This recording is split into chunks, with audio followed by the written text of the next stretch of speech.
In the last couple years, us humans have created a space that is more inescapable than the inside of a jail cell. Gojo would probably have an easier time trying to break out of the prison realm than even attempt to escape its clutches. The space that I'm talking about is the deep, abyssal depths of the Shorts platform. If you are one of those poor unfortunate souls to open the gates of Hades, upon entering you will realize that you are surrounded by a cacophony of sounds and noises begging to come back. Those noises are pleas of your wasted time. Now, I'm not trying to beat around the bush or anything. I too am a victim in this whole situation. This thing will suck your time faster away than a succubus on Valentine's Day. It is brutal how fast you can get lost in the sauce here. But after opening Pandora's box and examining its contents, sometimes you will find a rare gem or two in there. And that's what happened with me and House. Normally I'd see a Breaking Bad or Better Call Saul clip pop up on the algorithm from time to time, but this time I've been blessed with House clips. Being the young little snowflake that I am, I actually had no idea this show even existed because it came out before I was even born. But I'm glad I know now because I actually ended up enjoying the show quite a bit more than I expected. Now don't get it twisted, this is not a Breaking Bad level show. This is mostly a junk food watch that you kind of put in the background and don't pay much attention to. At least for season 1. It could improve later on, but I'm just talking about season 1 here. So from what I see so far, it's mostly an episodic Monster of the Week or Patient of the Week type show, very similar to The Good Doctor. Now, The Good Doctor personally wasn't for me. I kind of dropped that show because it just leaned too much into the unrealistic side of things. Like, they treated Dr. Murphy's condition as if it was a fucking superpower. The dude was like Superman, seeing through walls and like hearing things nobody can hear. I know that it was actually a real condition that exists in real life, but to what extent that's true, I have no idea, because the way they were using it in that show felt like it was just way too unrealistic. I don't really think that's how it works, but I could be wrong, but it wasn't something that I really vibed with because I just couldn't temper my suspension of disbelief, let's just say that. Now that's not to say that House doesn't have its fair share of unrealistic moments, because it definitely did. Like, some of the fixes to their patients' problems are just absolutely bonkers. Let me guess. Inflammatory bowel. Wow, yeah. Is it that bad? Yes. It's also written on your chart. Bloody diarrhea, gas, pain. Took sulfasalazine, but it didn't work. It's one thing to have to go to the bathroom every hour, but when the kids sit on my lap, it's... I can give you a prescription. It's cheap, which is good, because your insurance company won't pay for it. Cojaritis? Cigarettes. One twice a day, no more, no less. Studies have shown that cigarette smoking is one of the most effective ways to control inflammatory bowel. Isn't it addictive and dangerous? Pretty much all the drugs I prescribe are addictive and dangerous. The only difference with this one is it's completely legal. Merry Christmas. So yeah, as you just saw, somebody could just have like a bad case of vomiting poop out of their mouth, and the solution to that would be to stick a plunger up his butt. But to their credit, that solution that they found in that clip right there with the cigarettes, that's actually a real thing. I did a little bit of research just to see the validity of that prescription, and there actually was some truth to what House was prescribing there. Now, does that mean the next time you pay a visit to your doctor, he's gonna prescribe you fucking heroin to deal with your crippling depression? Obviously not, because the bads obviously outweigh the goods tenfold, even if it does help with that specific part of the condition. But you get my point. A patient comes in with a mysterious condition and they find the most ridiculous balls to the wall solution available. But the thing that's good about Dr. House is that the steps they take to make that solution seem viable and believable are handled much better than The Good Doctor, for the most part. And aside from Freddie Highmore's performance as Dr. Murphy, I found the acting in House to just be generally better across the board. There was really no competition here. But this video isn't being made to compare the two and just bash The Good Doctor. I'm sure that that show does a lot of things better later on as well. I just had a point of reference since these two shows are kind of similar. I thought I'd bring it up here. But back to House. But while we are on the topic of good acting, I'd like to... Well, actually, good acting is an understatement here, but I'd like to bring up Hugh Laurie's performance as House, because it's honestly just incredible. When I first found out that Hugh Laurie isn't actually American, I couldn't believe it. I know it's an actor's job to basically be a different character, but man, like, Hugh just sells it so fucking well. When I saw an interview of him with other people, it didn't feel like he was House at all.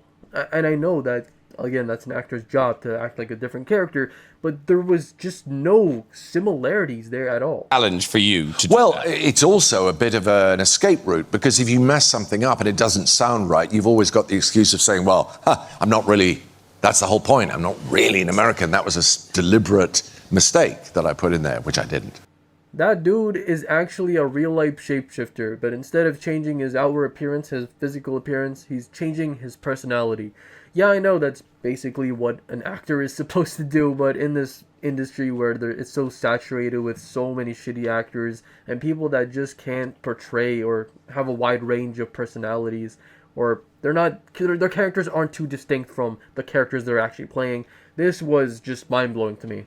Insane. But that's not to say he's the only one in the cast that's really good. In fact, I think they all did a really good job at portraying their characters. But of course, House is just a league above everybody else. It's not just the acting though. I do think every character in this show has a very fun dynamic with House. I mean, given his personality, it's kind of hard not to have one. So there's really never a dull moment here. And a large part of that, aside from House's eccentric personality and the dynamic he has with his little minions, is that his minions are treated like real people and actual characters. Even though it is an episodic med-drama, it still uses most of its episodes to develop its main cast, be it Chase's relationship with his father, Wilson's friendship with House outside of working hours, Foreman's criminal history, Cuddy's decision to prioritize House over the financial situation of the hospital, Cameron's developing feelings for House, or even how House himself got into the state he's in now.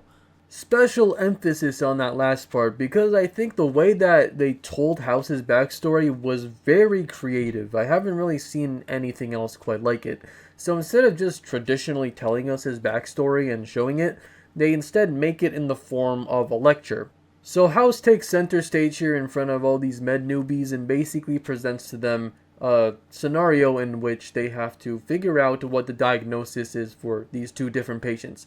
Now, seemingly they are two different people, but he slowly reveals case by case of what's going on. They slowly figure out that they're actually talking about House himself and the situation he went through where he almost amputated his own leg.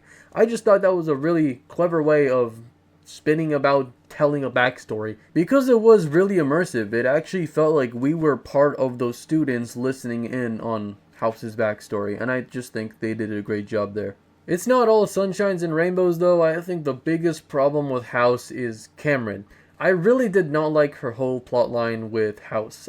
It was really predictable. The moment I saw her, I knew that they might do a whole romance plotline. I thought it was gonna be with Chase, but it turns out it was with House, which is far more weird, and House rightfully called that out, because she never really loved him as a person. She has like this weird I need to heal this thing fetish. Like, she was drawn and infatuated with his brokenness, if that's even a fucking word. I don't know, but it's just the whole situation is just so fucking weird, bro. Shit got me stuttering like Porky Pig. That's all, folks. Like, that's how weird this situation is. I don't know what they were cooking with her character, but even if we take that part out, she's just so toxic in general. I don't understand why. Like, for example, there was that episode where the woman basically cheated on her husband, and the husband, being the good person that he is, like a good-ass human being, even though he knows that she cheated, he still stood by her side until she got better and knew that everything was okay, then dipped. But what does Cameron do when he's leaving? Do you know how lucky you are? Your wife is alive. She loves you. What she did. You can't love a person and do that to them. She loves you. You manipulative bitch!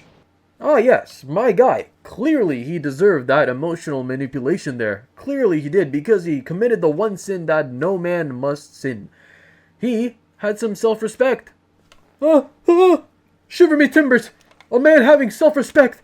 God forbid that! Like, seriously, what are we doing here? Not only is it none of Cameron's goddamn business, not only that, she had to go ahead and guilt trip the guy for leaving his wife who cheated on him.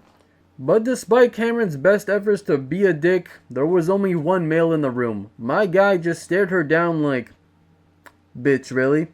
Turned around, paid her no heed, no hesitation whatsoever, and just walked straight out. What a fucking legend, my dude.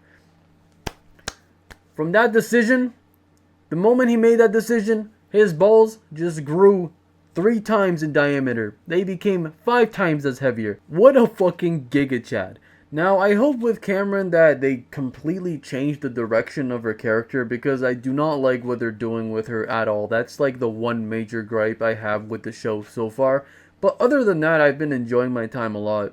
Episode 18, Babies in Bathwater, was by far my favorite episode of the season, and it was the only one that made me emotional because it dealt with the subject matters of life, death, and sacrifice. There's always just something so beautiful, or oddly beautiful, I should say, about the juxtaposition between the two. Life and death, that is. It really was a heartbreaking episode. It basically revolves around a husband and her pregnant wife who came down with cancer that was eating her away basically very rapidly. So he had to make a quick decision, they both did, on whether they should save her life or the baby's. Obviously, the mother, with her motherly instincts, chose to save the baby instead of herself, but the husband vehemently opposed this decision, even when she herself was unconscious on the operation table. Even if she was gonna hate him later on, he didn't mind because that's just how much he loved her. Now, in this situation, there really is no right answer here. Whatever decision he made, he was gonna regret something about it later on. This really was a medical trolley problem. Except God decided to slap this guy in the face with his dick, because this dude was given no choice. He was given the illusion of choice. Every decision this guy made ended up meaning nothing at the end, because his wife ended up dying anyway. I just can't imagine how the husband must be feeling after making such impossible choices to save the one he wanted, yet failing at that.